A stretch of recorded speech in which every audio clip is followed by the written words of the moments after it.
Well, good morning, everyone. I know it's absurdly early and it is Sunday, and I hope you're having a fabulous, fabulous morning.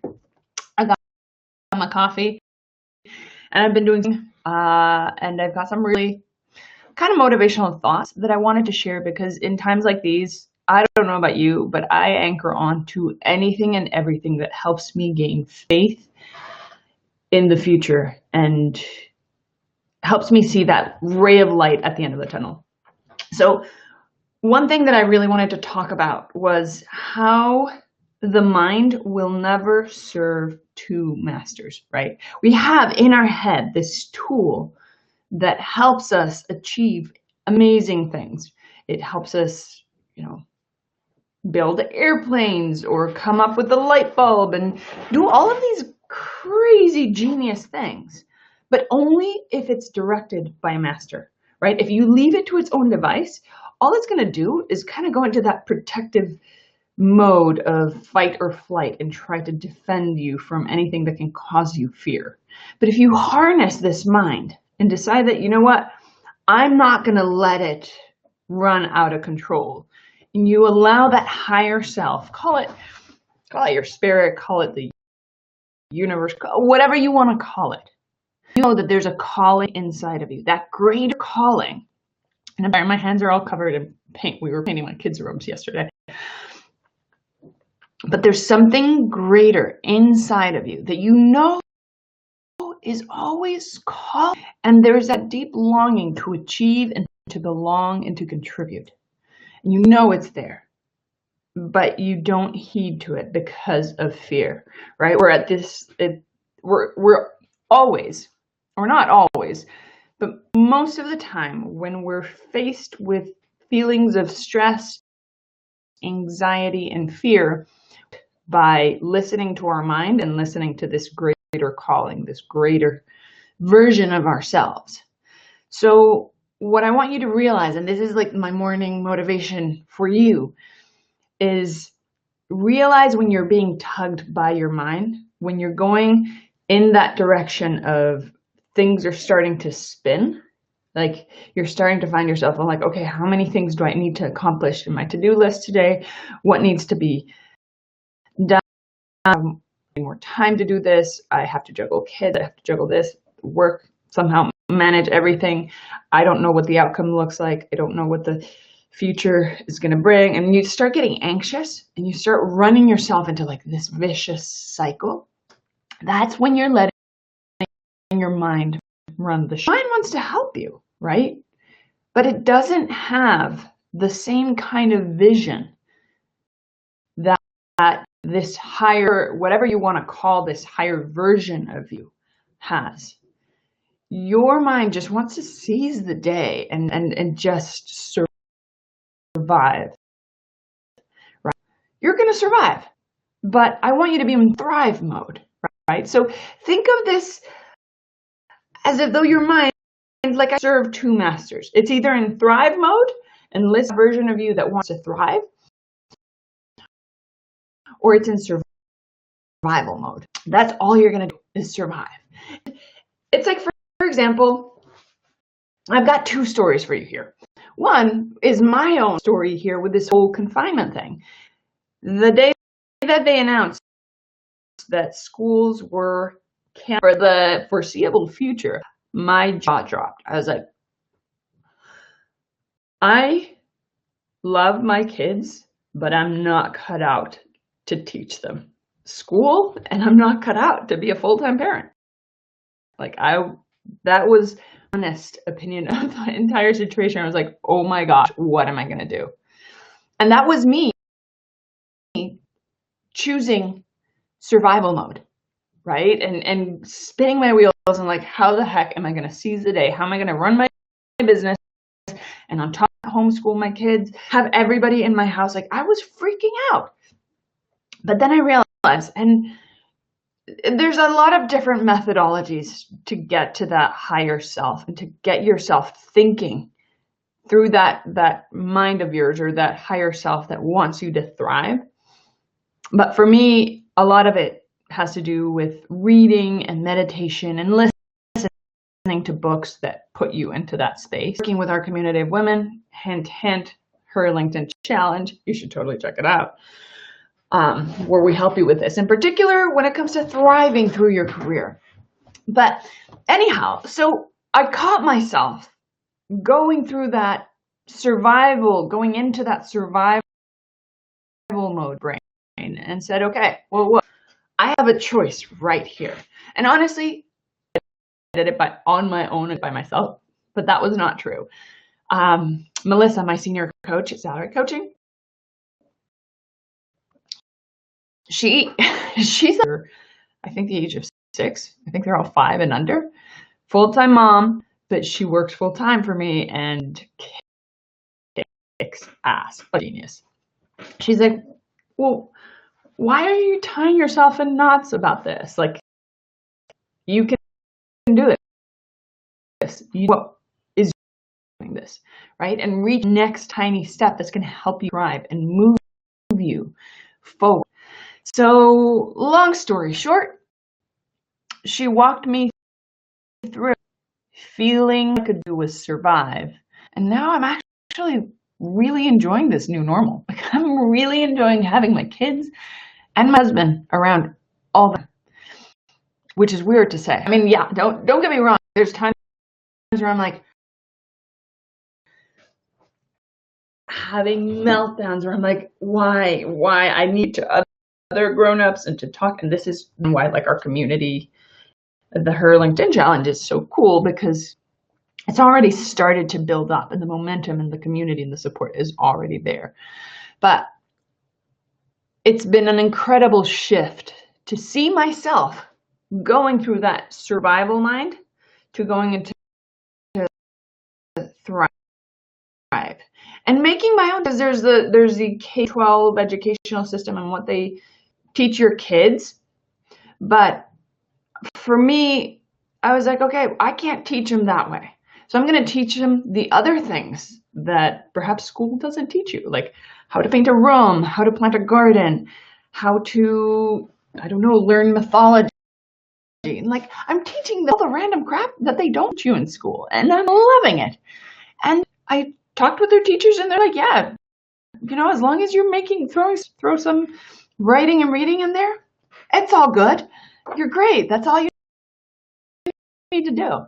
So this is my own story. This other story to share with you about how we get to choose which mind we allow to run the show, right? Whether it's of survival mode or thrive mode.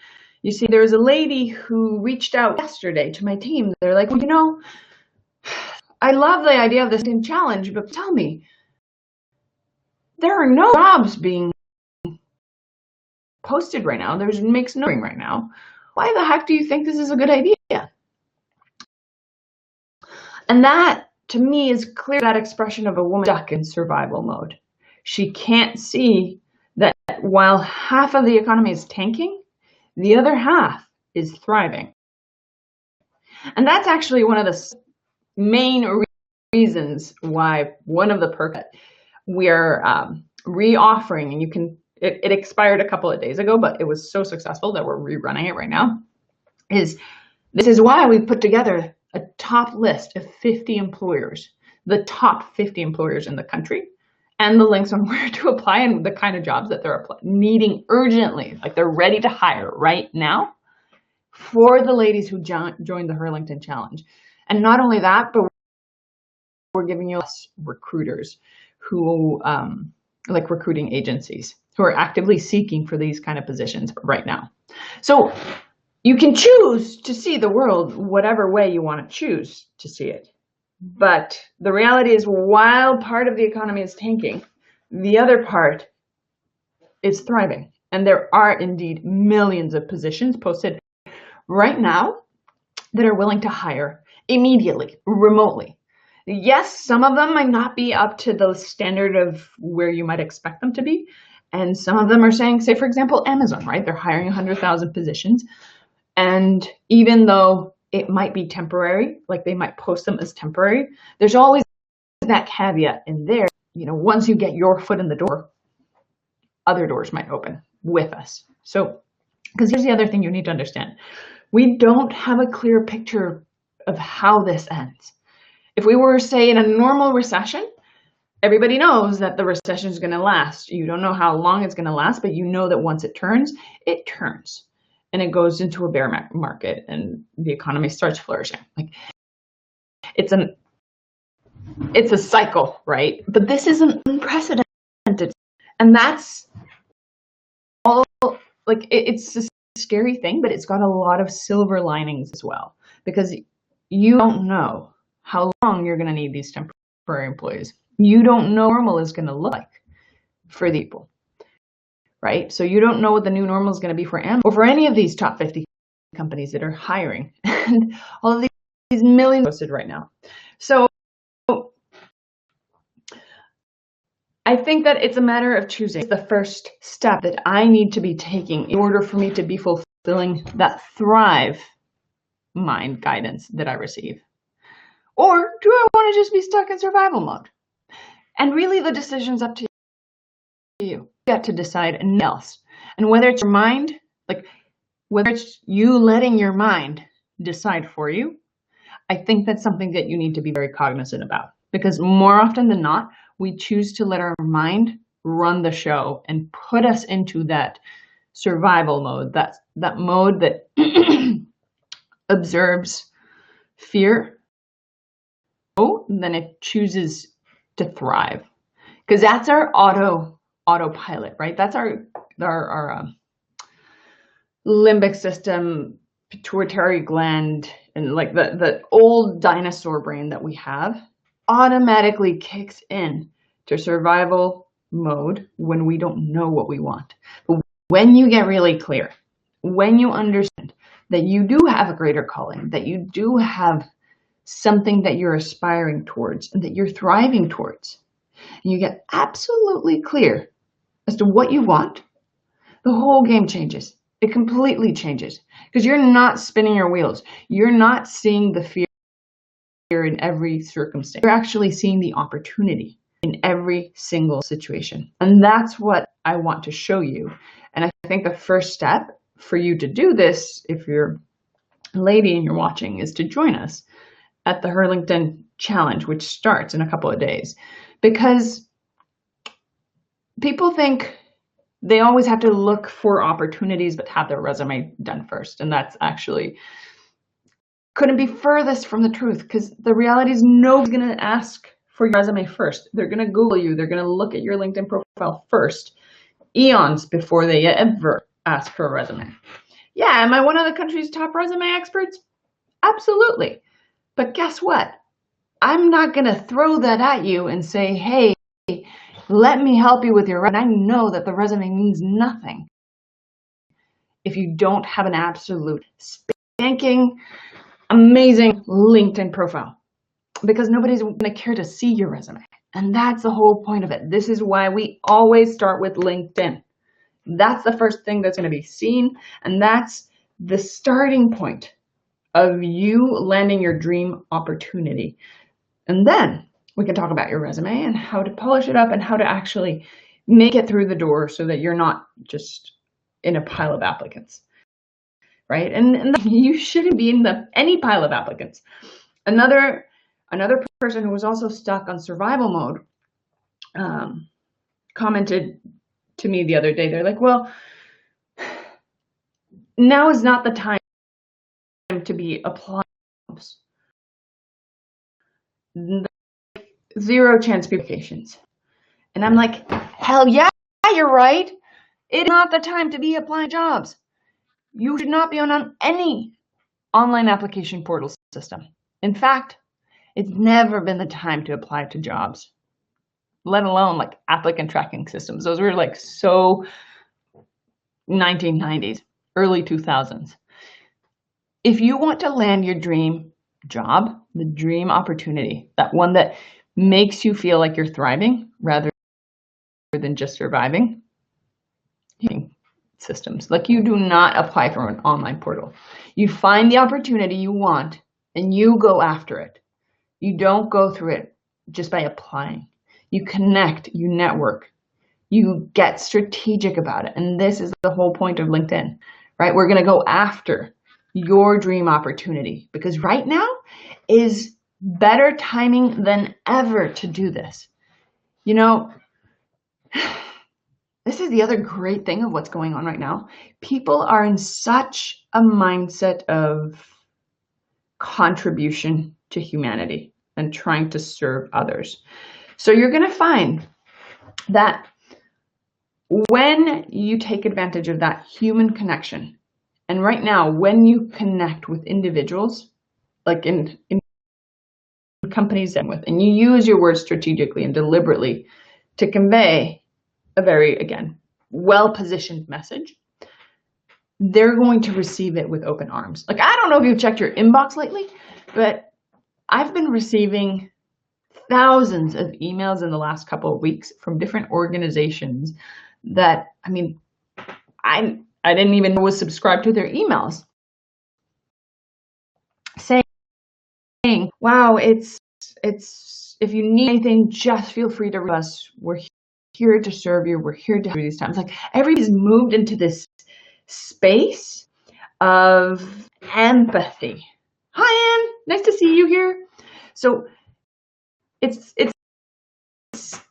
I know it's counterintuitive, but movement is like, we're at a conscious level where we're all on the same boat, right? So everybody's thinking about the same fearful situation. So anybody who's risen above that, to rise above, the best way to do that is by helping others, right? Feel secure. Like, for example, I think tonight there's a concert being streamed on iHeartRadio that is live from all of the, like, a bunch of different famous artists like Billie Eilish, Elton John, Blake Shelton, I don't know, like a dozen different superstars who are streaming from their living rooms just because they want to contribute. They want to be part of this whole world community and give back to the world and help the world.